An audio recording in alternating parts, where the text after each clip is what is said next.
দর্শক, বাণিজ্যিকভাবে গাঁদা ফুলের চাষ করছে রাজবাড়ীর চাষিরা। আর এই বিষয়ে আরো বিস্তারিত জানাতে রাজবাড়ী থেকে যুক্ত হচ্ছেন সহকর্মী মিঠুন গোস্বামী। মিঠুন, গাঁদা ফুলের চাষ নিয়ে কি বলছেন চাষিরা, কেমন সম্ভাবনা দেখছেন?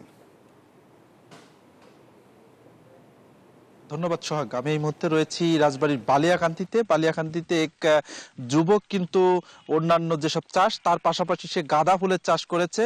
তার দেখা দেখি অনেকেই এই এলাকায় কিন্তু এই গাঁদা ফুলের আবাদ শুরু করেছে। আমরা কৃষি বিভাগের সঙ্গে কথা বলেছি, তারা আমাদেরকে বলেছে যে যেহেতু প্রথমবারের মতো এই গাঁদা ফুলের চাষ শুরু হয়েছে এই বালিয়াকান্দিতে, এতে কিন্তু তারা বলছে যে আসলে এই ফুলের কিন্তু যথেষ্ট চাহিদা রয়েছে। চাহিদা থাকার কারণে কিন্তু এই ফুলে অনেকেই লাভবান হচ্ছে। আর এই কৃষকের সঙ্গে আমরা কথা বলেছি, কৃষক আমাদেরকে জানিয়েছে তিনি প্রায় 1.5 বিঘা জমিতে কিন্তু এই গাঁদা ফুলের আবাদ করেছে এবং তার ফুলটি কিন্তু ইতিমধ্যেই কিন্তু কয়েকবারে হারভেস্ট করতে সক্ষম হয়েছে।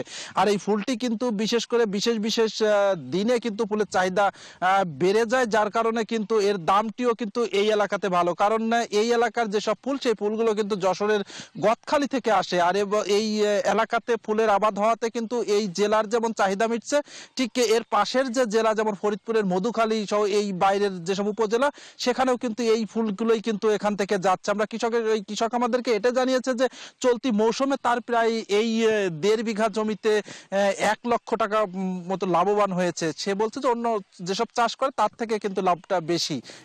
এতটুকুই ছিল আমার কাছে রাজবাড়ী থেকে গাঁদা ফুল চাষের সর্বশেষ তথ্য। সোহাগ।